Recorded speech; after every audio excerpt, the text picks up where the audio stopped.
Eh bien bonjour les amis, aujourd'hui on se retrouve toujours à Tokyo et nous sommes à Kanda. C'est à 2 pas de Akihabara, à peu près 10 minutes. Et aujourd'hui on va aller voir un temple, mais pas n'importe lequel. Y a-t-il un temple qui est n'importe quoi? Non, je ne pense pas. Donc on va voir ce fabuleux temple. Eh bien nous voilà devant le temple Kanda Myojin.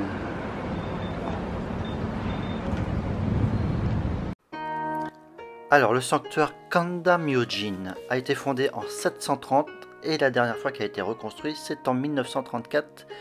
C'est ce qui lui donne peut-être cet aspect très neuf, comme on peut le voir.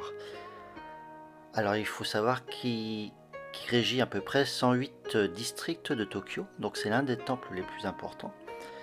Il abrite les kami Ebisu et Daikoku, divinités de la pêche et du commerce, mais aussi Taira Masakodo, qui est né en 903, 980, 940, il n'a pas vécu très longtemps cet homme-là. Voilà pour la petite histoire. Alors, petit historique de Taira no Masakado. Alors, il fait partie du clan Taira, et il possédait de nombreuses terres dans le Kanto. En 1939, il décide de se rebeller et attaque le poste de gouvernement d'Itachi, qu'il arrive à capturer. Dans le même temps, il capture aussi 2 autres provinces et réclame le titre de Shinno, le nouvel empereur. Il veut devenir nouvel empereur. Malheureusement pour lui, il est tué à la bataille de Kojima. Donc il est devenu très très célèbre pour s'être rebellé contre le gouvernement de l'époque et il est presque considéré comme un demi-dieu.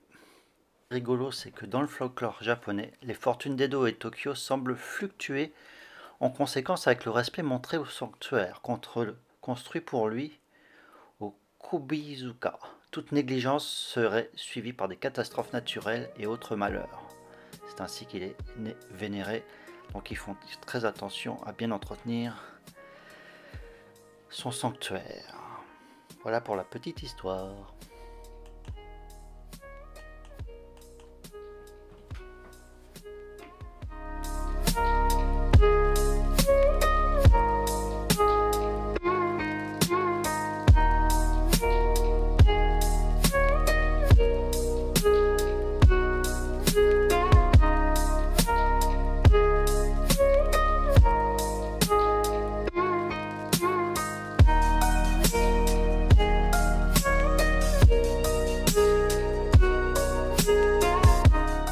Alors on a ici 2 pierres qui servaient à vérifier, à tester la force des jeunes hommes, mais on n'arrive pas à remonter la date de celle-ci.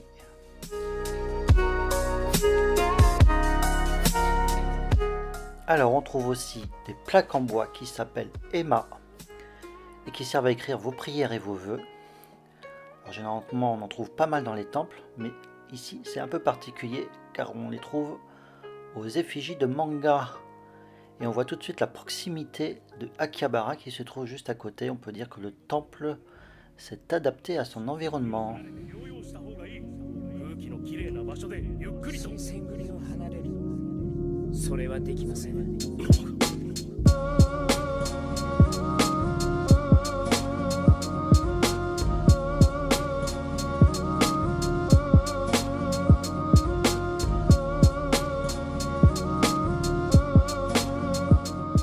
Alors celui-là est un peu flippant, on dirait Sadako ou même un Yurei. Ça fait peur, non? Ici nous retrouvons la statue de Daikokuten, la divinité japonaise de la richesse, du commerce et des échanges.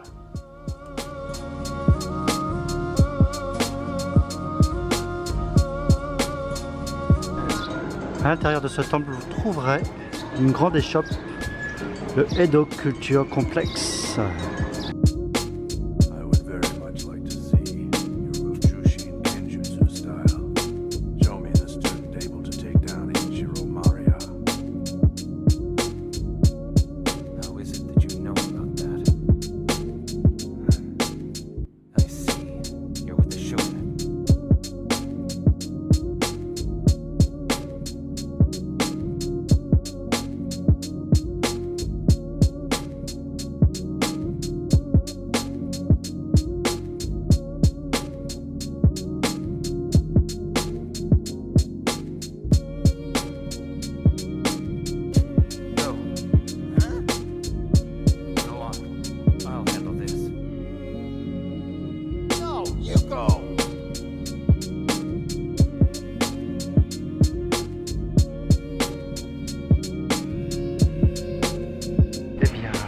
les amis, nous nous retrouvons devant un nouveau temple, le temple Yoshima Saido, qui est juste en face d'une usine. C'est juste derrière moi. Bon, on ne pourra pas faire l'intérieur, mais on va jeter un petit œil quand même. Are you really number two? Alors, le Yoshima Saido est un temple confucéen de Confucius de Tokyo. Il abrite la plus grande statue au monde de Confucius que nous verrons tout à l'heure. Il a été construit en 1690 et on peut dire qu'il fut aussi une école pour les officiers du shogunat Tokugawa pendant l'époque Edo. C'est dans ce temple que naquit l'école normale de Tokyo, actuellement université de Tsukuba, et l'école normale pour les femmes de Tokyo, université d'Ochanomizu. Alors ceci a largement influencé le système scolaire japonais et on peut dire que Yoshima Saido est très populaire au niveau des étudiants qui viennent souvent y prier pour obtenir chance et succès à l'école lors de leur période d'examen.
Eh bien les amis, j'espère que vous avez apprécié cette petite balade dans les temples de Kanda.